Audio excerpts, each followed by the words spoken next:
इस देश की एक क्रूर सच्चाई यह है कि पिछड़े दलितों की पॉलिटिक्स करने वाले आपको मिल जाएंगे, भर भर के मिल जाएंगे। मुसलमान के लिए कलेजा काट कर रख देने वाले तो उससे डबल भर भर के मिल जाएंगे। लेकिन इस देश की एक विशिष्ट प्रजाति है मिडिल क्लास, आम आदमी। उसकी बात करने वाला आपको ना मिलेगा बॉस कोई। मिडिल क्लास को तो अब ऐसा लगने लगा है कि उसका जन्म ही जैसे टैक्स भरने के लिए हुआ है। पहले सरकार सैलरी में से टैक्स ले लेती है, फिर हर सामान पर लगने वाली जीएसटी भरो, और अब तो ऐसी ऐसी चीजों पर जीएसटी लग रही है कि आम आदमी का कलेजा बैठा जा रहा है कि चल क्या रहा है देश में बॉस।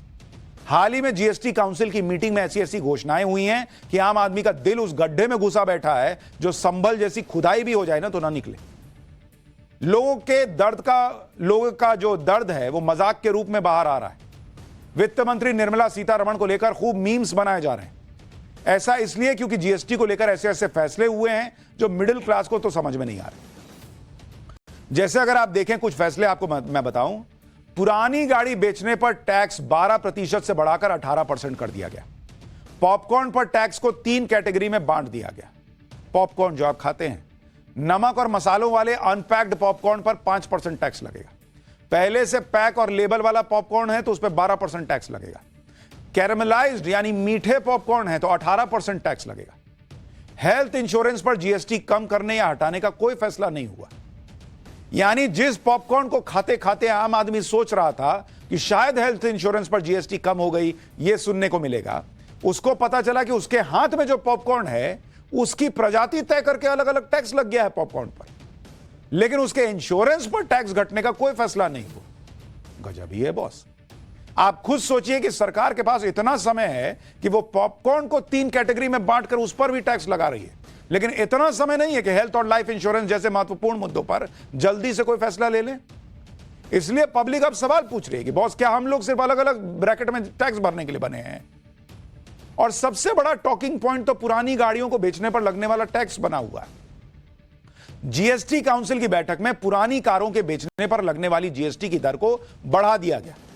जैसे ही इसका ऐलान हुआ तो सोशल मीडिया पर लोगों ने अपनी नाराजगी जाहिर करनी शुरू कर दी। सवाल उठना शुरू हुआ कि सेकेंड हैंड कार बेचने पर पहले ही 12% टैक्स लग रहा है, जिसे अब 50% जंप देकर 18% कर दिया गया। सबसे बड़ा सवाल यह है कि सेकेंड हैंड कार हमेशा नुकसान में ही तो बेचते हैं। इस पर टैक्स बढ़ाना मिडिल क्लास के लिए ज्यादती से कम नहीं है। लेकिन बात सिर्फ इतनी नहीं है। जीएसटी काउंसिल की बैठक के बाद निर्मला सीतारमण जी ने एक बयान दिया जिससे लोगों में और कंफ्यूजन बढ़ गया।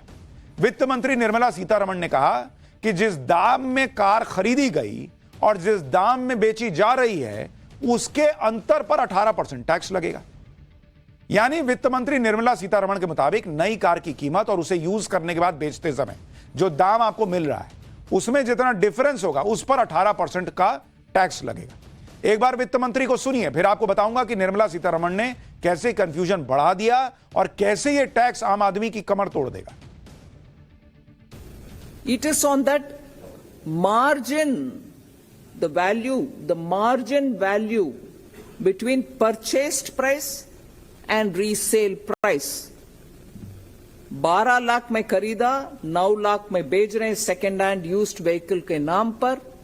On the margin is only this 18% is being put, as would be for any used car. वित्त मंत्री निर्मला सीतारमण ने बड़ी आसानी से बता दिया कि 12 लाख में कार खरीदी और 9 लाख में बेची तो जो अंतर है यानी 3 लाख रुपए उस पर 18% टैक्स लगेगा। लेकिन ये इतना भी सीधा और सरल नहीं है। आपको उदाहरण से बताता हूं। मान लीजिए ये कार की खरीद बिक्री का मामला समझिए क्या है मामला। जैसे आपने 2014 में कार खरीदी, कितने में खरीदी? मान लीजिए आपने 6 लाख में कार खरीदी, ठीक है भाई, नई गाड़ी आप लेकर आए। 2024 में आपने कार बेची, कितने में बेची भाई? अब पुरानी हो गई 10 साल कार, तो आपने कितने में बेची? 1 लाख में बेची। अब सरकार क्या कह रही है कि आपने खरीदा कितने में? 6 लाख में, बेचा कितने में? 1 लाख में। अंतर कितना हुआ दोनों के बीच? अंतर 5 लाख का हुआ। यानी आप 5 लाख रुपए के नुकसान पर कार को ऑलरेडी बेच रहे हैं। 6 लाख में खरीदे, 1 लाख में बेच रहे हैं, तो 5 लाख तो कमी हो गया। अब सरकार कह रही है कि ये जो डिफरेंस है 5 लाख का, इस पे 18% तुम टैक्स भरो, बेच रहे हो तो। पब्लिक कह रही है कि ऐसे ही हम नुकसान में बेच रहे हैं। अब उस पर 18% टैक्स, यानी 5 लाख का आप 18% निकालिएगा, 5 लाख का 18%, तो वो कितना बैठेगा बॉस? 90,000 रुपया। 90,000 रुपया में टैक्स चला जाएगा सरकार को। मतलब 1 लाख रुपया में गाड़ी बेचे 90,000 सरकार को दे देंगे, जो 10,000 रुपया बचेगा वो लोग वैसे ही कहेंगे कि कुछ पार्टी दो, कार बिक गई तुम्हारी पुरानी वाली, तो बचा क्या मेरे पास? पब्लिक पूछ रही है, पब्लिक कह रही है फिर वो 10,000 भी क्यों छोड़े, वो भी ले लीजिए, किसी टैक्स में एडजस्ट कर दीजिएगा। हालांकि ये कहा जा रहा है कि जो लोग पुरानी कार बेचने के लिए रजिस्टर्ड नहीं है उन पर यह टैक्स नहीं लगेगा, सिर्फ रजिस्टर्ड वेंडर्स या प्लेटफॉर्म्स पर यह टैक्स लगेगा। ऐसा इसलिए क्योंकि यूज्ड गाड़ियों का मार्केट अभी 2.5 लाख करोड़ रुपए से ज्यादा है, जो 2028 तक करीब 6 लाख करोड़ रुपए हो जाएगा। इसलिए सरकार चाहती है कि टैक्स बढ़ाने से सरकार का रेवेन्यू बढ़ जाए, जिसका इस्तेमाल सरकारी योजनाओं में किया जाएगा। लेकिन पब्लिक पूछ रही है कि भाई आज की डेट में मतलब हर आदमी तो किसी ना किसी ऐप से रजिस्टर्ड कोई वेंडर है उससे ही तो गाड़ी बेचता है। कौन जाता है निकल के जरा मुझे कोई गाड़ी लेने वाला है, तो जब आप उस पर टैक्स लगाइएगा तो वह आपका मुनाफा कम कर देगा, तो इनडायरेक्टली तो मेरे ही जेब से जा रहा है। लोग ये भी सवाल कर रहे हैं कि पहले तो हम सैलरी पर टैक्स देते हैं, फिर गाड़ी खरीदते हैं तो टैक्स देते हैं, अब पुरानी गाड़ी बेचने पर भी टैक्स बढ़ा दिया, नई गाड़ी खरीदते हैं तो पहले से ही दुनिया भर के टैक्स देते हैं। आपको एक उदाहरण बताता हूं, अगर आप 8 लाख रुपए की गाड़ी खरीदते हैं तो 28% जीएसटी यानी 2,24,000 रुपए तो आपका जीएसटी में जाता है, फिर उस पर सेस लगता है 1% यानी 8,000 रुपए, रोड टैक्स करीब 52,000 रुपए भरते हैं आप, इंश्योरेंस कराते हैं उस पर 45,000 रुपया भरते हैं, इंश्योरेंस पर 18% जीएसटी यानी करीब 8100 रुपया भरते हैं। सरकार को कुल टैक्स दिया 2,92,100 रुपया। 8 लाख की गाड़ी खरीदने में पैसा खर्चा हुआ, कुल टैक्स भरे 36.5%, तो 8 लाख की गाड़ी आपको मिली कितने में? 11,37,100 रुपया में। यानी नई कार पर हम ऑलरेडी जीएसटी दे रहे हैं, सेस दे रहे हैं, रोड टैक्स दे रहे हैं, सर्विस टैक्स दे रहे हैं, पेट्रोल खरीदते हैं तो उस पर सेस देते हैं, टोल पे चलते हैं तो टोल देते हैं, कार के लिए लोन लिया तो उस पर सर्विस टैक्स दे रहे हैं, पार्किंग में गए तो वहां पे पैसा भर रहे हैं, उसके बाद भी टैक्स वसूलने के नए नए तरीके खोजे जा रहे हैं। अब हर साल डेप्रिशिएट होती उस कार को जब बेचने जाइएगा तो उस पर भी टैक्स दीजिएगा, वो भी 12% से बढ़ाकर 18%, तो बचेगा क्या बॉस हमारे पास? हर कदम पर टैक्स का जाल बिछा हुआ लग रहा है कि किसी भी तरह से टैक्स मिल जाए बस। और यह सब तब हो रहा है जब देश में individual tax collection corporate tax collection से ज्यादा हो चुका है। पर्सनल इनकम पर लगने वाले टैक्स को इंडिविजुअल टैक्स कहते हैं, और यह किस तरह से बढ़ा है आप देखिए। आज की डेट में जो इंडिविजुअल टैक्स कलेक्शन है, इंडिविजुअल टैक्स कलेक्शन, अगर आप वो देखेंगे 2015 में आम आदमी जो टैक्स भर रहा था, जो आप इनकम टैक्स वगैरह भरते हैं, वो था 2.65 लाख करोड़। इतना इंडिविजुअल टैक्स होता था। 2024 में बॉस ये बढ़ के कितना हो चुका है इंडिविजुअल टैक्स? आज की डेट में ये बढ़कर हो चुका है 10 लाख करोड़ के पार जा चुका है। 10 लाख करोड़ के पार, यानी अगर आप देखेंगे तो पिछले करीब 9 साल में जो ग्रोथ है पर्सनल इनकम टैक्स की, 294% इनकम पर्सनल इनकम टैक्स बढ़ गया बॉस। और कॉर्पोरेट टैक्स कलेक्शन कितना है? 2015 में 4 लाख करोड़ था। 2024 में कॉर्पोरेट टैक्स जो है 2024 में वो कितना है आपको पता है? 9.11 लाख करोड़।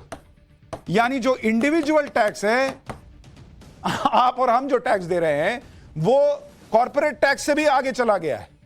और ग्रोथ कितना हुआ है कॉर्पोरेट टैक्स में? 112%, 112.85%। मतलब जो इंडिविजुअल टैक्स है वो पिछले 9 साल में 294% बढ़ गया, और कॉर्पोरेट टैक्स 112% बढ़ रहा है, 113% बढ़ रहा है। यानी मिडिल क्लास भर भर के टैक्स दे रहा है, लेकिन उनकी कोई बात ही नहीं करता। भाई मिडिल क्लास क्या लेता है मुझे ये बताइए? जो आम आदमी टैक्स भर रहा है 30%, 35%, उसको शिक्षा में कुछ मिलता नहीं, उसका बच्चा सरकारी स्कूल में तो पढ़ नहीं रहा, स्वास्थ्य में कोई सुविधा मिलती नहीं, वो तो प्राइवेट हॉस्पिटल में जाता है, रिटायरमेंट पर कोई सोशल सिक्योरिटी नहीं है उसकी। टैक्स देने के बाद भी कोई पूछना होने के पीछे असली वजह क्या है, ये असली वजह भी आपको बताता हूं, और वो है वोट वाली राजनीति। अगर आप देखेंगे कि क्यों आम आदमी की कोई पूछ नहीं है, भाई अगर आप देखेंगे विदेश में क्या होता है, प्रति 100 व्यक्ति पर टैक्स पेयर कितना है? 100 व्यक्ति पर, 100 व्यक्ति या 100 वोटर कर लीजिए इसको, 100 वोटर पर टैक्स पेयर कितना है?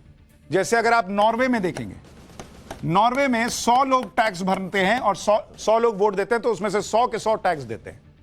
कनाडा में आप देखिए, कनाडा में अगर 100 लोग वोट देने जाते हैं तो उसमें से 95 टैक्स पेयर हैं। यूएस में 100 लोग वोट देते हैं तो उसमें से 75 टैक्स पेयर हैं। भारत में 100 लोग वोट देने जाते हैं तो उसमें 7 टैक्स भरते हैं, 93 टैक्स ही नहीं भर रहे हैं। भारत में लगभग 10 करोड़ लोग ही टैक्स रिटर्न फाइल करते हैं, जबकि देश की आबादी 140 करोड़ के पार चली गई है। तो वो केंद्र सरकार हो, राज्य सरकार हो, सबको लगता है कि ये 7 लोग क्या ही कर लेंगे मेरा। 93 लोग तो वो है ना जिनको टैक्स कलेक्शन के बाद फायदा मिल रहा है, उसको हम दे रहे हैं, तो दे रहे हैं, चल रहा है। तो पॉपकॉर्न में भी लगा दो, इधर लगा दो, उधर लगा दो, चलो जा रहा है मामला। सरकार को सोचना चाहिए कि मिडिल क्लास बहुत मेहनत से कमाता है, उसको भी तो कुछ फायदा मिले।